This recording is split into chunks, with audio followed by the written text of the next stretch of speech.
There were 500 ponies in Stable 99, and 1/10 of them were resigned to the duty of protecting and safeguarding the stable and executing the will of the overmare. Unfortunately, we had to frequently tackle the question of which one took priority. The briefing room was festooned with graphic reminders that service to the overmare is service to the stable. I hobbled in just as the security head was starting with the evening briefing. The security head was Jen Rummy, a middle-aged unicorn who still looked better than several of the younger mares. Her purple and red striped mane contrasted well with her lavender coat and bright pink eyes. Those pink eyes looked right at me with immediate disapproval the second I hobbled in. Jen Rummy trotted up to the podium and flipped through the notes organized on her pit buck. The microcomputer on the leg of every pony in the stable had a ridiculous amount of data storage space on it, but I wagered hers was nearly full. She'd been head of security for longer than I'd been alive, and I'd never known her to not be organized, confident, and secure in her knowledge of what was going on in Stable 99. Daisy and Marmalade snickered as I limped in, and I gave the rest of the security mares a sheepish grin and a shrug before taking my seat. Jen Rummy just sighed and looked at me with a slow, disappointed shake of her head. Still, wasn't much else she could do. So every pony, I want to thank you for your hard work. Stable incident reports are down to 5% this month. There hasn't been anything more severe than a few Class C incidents of violating curfew. Spring was caught this morning hoarding Med-X, but she surrendered her stash willingly. Punishment will be 20 lashes in the atrium tomorrow morning. Ooh, pick me, can I do it? Daisy asked with a grin, waving her hoof in the air. Jen Rummy did not share her humor. Punishment will be administered by a random pony from A shift, Daisy. You know that, she replied firmly. Daisy snorted, glaring at me. I responded with my best "what?" expression. In other news, medical reports that we're missing a male. There's a new P21 to round up for retirement. He hasn't reported back after his last breeding assignment. C shift, your job will be to sweep the stable. If a mare's sheltering him, write up the incident and escort him to detention. If not, find him, Jen Rummy said firmly. Daisy rubbed her hooves together gleefully. Most mares simply looked bored. I tried my best not to squirm. Damn it, why were hoof cuffs so hard to get out of?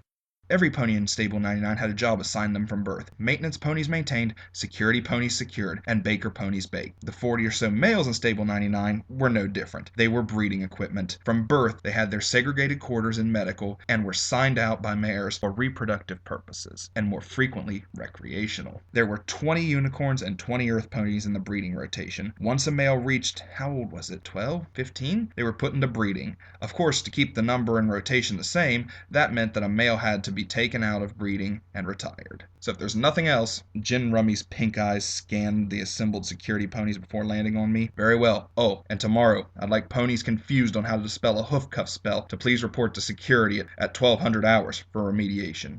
Maybe I could do more than telekinesis after all. I was in the front row, and yet, magically, I knew that every eye was on me. Amazing. All right, A shift and B shift are off duty. C shift, stable is yours. Daisy nodded in response, and with that, the mares dispersed to get their last shot at dinner before curfew went active. Thanks, I really appreciate that, I said as I looked to the head security mare sourly. She returned and looked coolly. You're not a blank flank anymore, Blackjack. You have duties and obligations to the stable. If you can't fulfill them, then it's my obligation to train you to meet them. Yeah, except no pony asked me if I wanted them. She started for the exit. Hey, I called after her, and she looked back. I sat down and raised my cuffed hooves. Do you mind, Mom? She sighed as she looked at me for a long moment, and finally went from being head security mare to being mother. Trotting back, she lowered her horn to the cuffs, and with a flash, she dispelled the summoned restraints. Technically, every security unicorn was supposed to be able to do that. Technically, every unicorn. Much less every security unicorn was supposed to be able to do a whole slew of spells that I couldn't. Maybe Mom would get lucky and outlive me. One thing was sure. The second I became head security mare, Stable 99 was doomed. Marmalade's work? She asked in that tone that always seemed to prelude her fighting my battles for me. It was really tempting, I admit. Of course, this was why even most of the security ponies gave me a lot of space. No pony wanted to offend the boss's daughter. Don't worry about it, Mom, I said, trying to put on my big girl look. Okay, I was definitely old enough to have it by default. She always treated me like I was her little blank flank, when there was no pony else around to see, of course. Thank the goddesses. I trotted out after every pony else, pretending not to hear her sigh. Yeah, that just about summed up my feelings on the subject as well. Outside, I glanced down the hallway. The uppermost levels held security, the armory, the overmare's office, and all the main frames that ran the stable. Down at the end of the hall was the Overmare's office, and the maintenance room with the mainframes. The Overmare was talking very agitatedly with Midnight and a few of the other mayors responsible for the information systems. The dirty white unicorn filly, who was our supreme leader, looked mad. There was nothing new about that, but tonight she looked like she was a grade A pissed mood and was determined to share it. I'd never seen Midnight looking so upset. "Get out! Get out! Get out! Get out! Leave before I have you all shot! You're useless!" the Over concluded in nigh hysterical shrieks. It was at moments like this I was glad the laws didn't allow summary execution. Really glad. "Midnight!" I shouted as the Overmare returned to her office. She looked at me, ears drooping as she rubbed her eyes furiously. "I don't have time for your flank spank right now, Blackjack. The Overmare's pissed." "Yeah, I got that around have you shot," I said as I fell in beside her as we trotted back downstairs towards the atrium. "Why?" Midnight looked at me, then looked and shook her head. "She wants a data file, an old one." "And you couldn't find it?" I said with a frown. Unlike me, Midnight was actually competent. "No, that's just it. It was already found by duct tape weeks ago. The thing was buried deep in the stable's archives, but she found it. Goddesses know how." Midnight said as we stepped into the large chamber. The stable chimed out that curfew was about to begin, and all mares not on C shift were to report to their quarters. "So what's the problem?" "It's encrypted," she said with a sigh. "We can't get it open for transfer. She wants us to break the encryption, but we haven't been able to all week." She chewed on her lip. "I thought that if we got it ready to transfer into a pip buck, she'd be, well, less pissed. But she was hysterical. I've never had the Overmare say I should be shot." Clearly, Midnight was shaken. I could relate. There was bitchy Overmare, and there was whatever I'd just witnessed. "Mom wouldn't let her," I said, and for the first time in about forever, I received a small smile in return. "Look, don't worry about it. You'll get it eventually." "Thanks, Blackjack," she said with obvious relief. Okay, this was my chance. I grinned. "So, I've got 10 minutes before I have to start my rounds. Can I swing by your quarters on my way for that flank spank?" I gave her my best, "I promise you'll enjoy it" look. She snorted, looked at me, and gave a flat, "In your dreams, no." Then she trotted away from me as I sat down hard, watching her go. "Oh, come on! I was being sympathetic. Nice. Midnight?" But she didn't look back as she disappeared down towards the residential quarters with the rest of the mares. What does a mare have to do to get a little service in this place?" I sighed, head hanging. "So unfair." Stable 99 was arranged with one level atop another. At the apex was the Overmare's office, security, the armory, and the mainframe. Underneath that were the atrium, cafeteria, stable entry, and the 24 or so recreational, educational, and medical facilities. Underneath that were the residential quarters for the stable's population, and underneath it all lay the utility and the maintenance levels, a section larger than all the rest of the stable combined. The recycling systems were all found down there, as were the magical generators that kept everything going. Manufacturing equipment, storeroom after locked storeroom, and of course all the little hidden fun spots, the makeshift stills, the love nests, and the nooks for gambling. Most security ponies stayed at the top of the stable. The tunnels below were dark, undecorated, and filled with the stench of all kinds of foul, leaking fluids and chemicals used to keep the stable habitable. The Overmare might have had complete authority over the top half of the stable, but this was Rivet's domain. She and her maintenance mares were always the most rebellious and independent element of the stable. One day, no, don't think about it. If there was an incident between the Overmare and maintenance, well, I knew which side had all the guns, and which side knew how to keep the stable alive. "Hit me!" I shouted over the hum of machinery as I looked at the worn playing cards. They were so old that I'd bet Rivets could tell them by the wear patterns. Good thing this wasn't poker. Rivets dealt me a 4 of spades. I really had no idea how Earth ponies managed cards. They just did. Me, I levitated them around as I looked at the other players.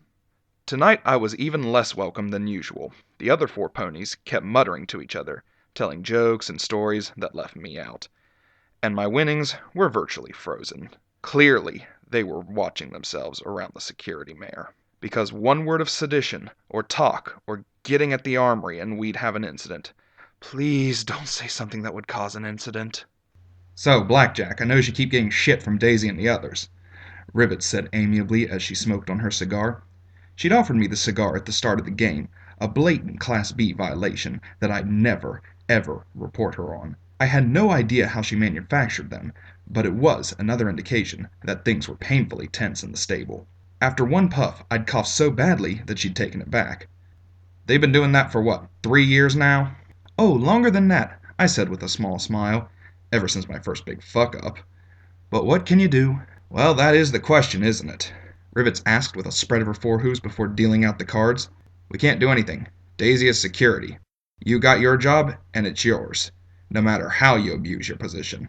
She chuckled, friendly-like, but I knew enough laughs to tell it was an act. Don't get me wrong, your mom was a fine mare. She's always tried to do right by the stable. She just won't do more. "Oh, Rivets, please don't go there." "Well, it's the way of things, isn't it?" "It is?" Rivets asked in return with a look that made my mane crawl. "You think it's right that ponies like Daisy and Marmalade get to give you that ration of shit day in and day out?" "Well, no, but what does it matter what I think? It's the way things are." I swallowed, noticing that no pony else seemed to be interrupting. "But does it have to be?" Rivets asked. There was one answer she wanted to hear, and a whole slew of wrong answers. I shrank back. Why did she have to be asking me stuff like this? Couldn't we just play the game? I needed to change the subject. Fast. "So what's the Overmare up to?" I asked as I glanced at the others. They all looked at one another, then at Rivets. She was still smoking on her cigar, with slow, greedy puffs. I snorted. "Look, I know every pony's a little more on edge than usual, but this is Blackjack asking. Come on, Rivets. I got my cutie mark here. In fact, I got my queen and ace of spades playing this very game. You can talk to me." Rivets chewed slowly on the end as her eyes measured me up. Finally, she gave a minimal shrug. "You tell me. Overmare has us running like crazy for a month, updating her on the stable, seizes inventory, and duct tape dies doing work for her. Now she's screaming at midnight that she's going to shoot her, and she has her own little guard of security ponies following her around tonight." "She what?" I blinked, having left with midnight so quickly that I hadn't heard anything about that. Rivets nodded slowly. "She's got all of us really concerned. Really concerned. Some of us wonder if we're all safe with her in charge." "She's the Overmare. It's her job to keep us all safe," I replied, almost by rote, as my red eyes looked from one to the next. Only Rivets met my gaze. "Some ponies don't think she has a clue what her job is. Heck, some ponies don't think she even knows herself. And some ponies have to wonder why Blackjack's so insistent in coming to this game. Maybe to keep tabs on all of us?" Rivets asked as she nodded to the equipment around us. "After all, with all the interference, I doubt you can track us by our pit bucks." The four-leg-mounted mini-computers were marvels of arcane technology. Even if I didn't understand the first thing about how they worked, I had to admit that they were useful. One of the functions, most used by security, was the ability to, if you had the correct address tag, track any other pit buck. All I had to do was put in their name, and I could find their location almost anywhere in the stable. Down here, though, it was another story. Probably why the missing male had gone to ground here. "Look, I just wanted to have some fun," I protested. Was it really that hard to believe? I looked from one to the next. These were all mares I'd known my entire life. Heck, Rivets was virtually my grandmother from all the time I'd spent down here. But from the looks I got, yes, it was. I slowly slipped back down from the table, leaving my bits behind.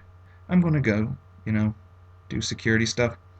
Got a stallion to round up and, stuff," I finished lamely. All of them watched me back slowly out of Atmospheric Maintenance 3. Not one took their eyes off me.